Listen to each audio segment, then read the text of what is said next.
Really, the two injuries are Ben Neiman has a right hamstring strain, and Sammy Watkins has a calf strain. So, listen, I'm proud of the guys, man. 14-1. There's nothing to shake your head at. I thought we did a good job in the red zone for the most part. There's one we'd like to have back, but for the most part, we did okay. There's situational football with a 2-minute drive at the end. The big sack before the field goal with 55 and 95, and they were in there quite a little bit throughout the day. On the pass rush, the young linebackers, to finish the game, were flying around and making plays. Snead, another young guy, flying around and making plays. And then when it's all said and done, you've got a bye week and coming up after our next game. So, and that's there are only two teams that will have that this year, one on each, one in the AFC and NFC. So that becomes important. We can use that as a healing time and get ourselves back healthy and ready to roll. So, and with that, we'll get ourselves ready this next week to play against a good Chargers football team. And I haven't made any decisions. I would never do that before a game where I'm depending on somebody else and or myself, with that. So I wasn't banking on Pittsburgh winning or anything else or losing. So I haven't made any decisions there. So if you're going to go that direction, you can just ask another question. All right. Go first to Adam Teicher. Go ahead, Adam. Hey, Andy. Looked like Tyreek kind of saved the game. Maybe when he came a long way to tackle the guy, knock the ball away from him on the interception. Did you see that play and maybe say something to him afterwards? Well, I mean, listen, he made a great effort to get the ball. I mean, we had some linemen that were chasing also, and got to work on our tackling down there a little lower, but we did a nice job getting after it there. But yes, Tyreek's done that before. He did it again, and I told him good job. Go next to Sam Mellinger. Go ahead, Sam. Hey, Andy, I know you're going to want to watch the tape, obviously, and there's probably not a simple solution, but what is your diagnosis of what the Falcons were doing to kind of slow you guys, offensively, especially, before that last drive? Yeah, I mean, they did a heck of a job. I'd take responsibility for that. We've got to just kind of get ourselves back into rhythm here. I think we just weren't sharp as we need to be, and I've got to go back and look at the plays. Listen.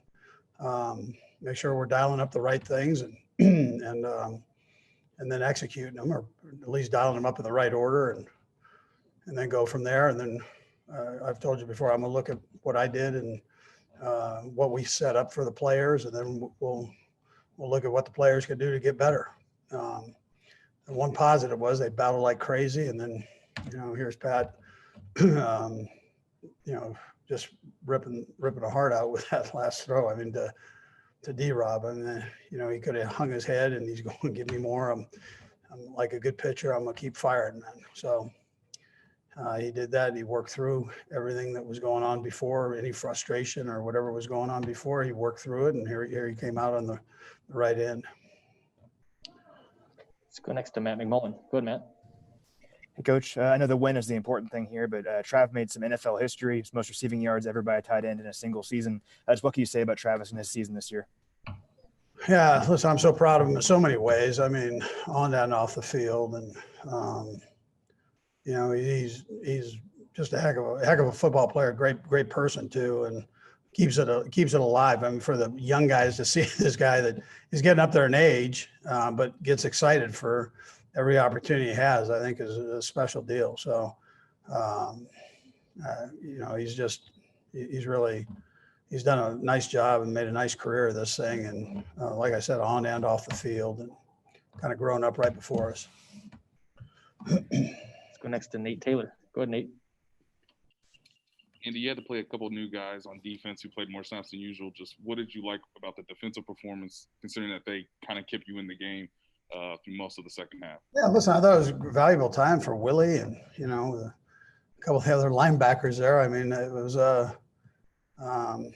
it's hard to put a price on that experience that they just got against a good offensive football team. This team here is it's a weird deal because they've been so close, like this game. They've been so close and just haven't been able to finish it off with a W, but they're right there battling. And Raheem, Raheem has done, I think, a tremendous job for them. And I'm hoping that Mr. Blank, keeps him. I mean, he's really done a nice job. And Dirk Cutter, their offensive coordinator, I think is tremendous. Their defensive coordinator had a heck of a game plan together. And now you got Bob Sutton there. You guys know again what I think of Bob, and so they've got, they've really got a good football team, and they're playing. And this is a team that could have just popped the tent right there and said it's over, but they battled. So I think there's something to be said for that. Next to Pete Sweeney. Go ahead, Pete. Congrats on the win, Coach. I was curious about your take on Darryl Williams. I know that it seemed like Pat was maybe getting a little bit covered in the secondary, and you guys turned to the run there, and he was able to really push forward after seemingly being replaced during the middle of the year, just staying with it. I was just curious your thoughts on Williams. Yeah, listen, he's never hung his head or anything. He just kind of keeps going, and he does well in the pass game. He's always been our third down guy there. So, and now he's had an opportunity again to show what he can do. And he did a nice job. Le'Veon got kind of banged up there for a second, and he stepped in and did a heck of a job, took advantage of the opportunity. So, it was a real plus for him. Got time for a few more. We'll go Aaron, Vahe, and Sam. Go ahead, Aaron.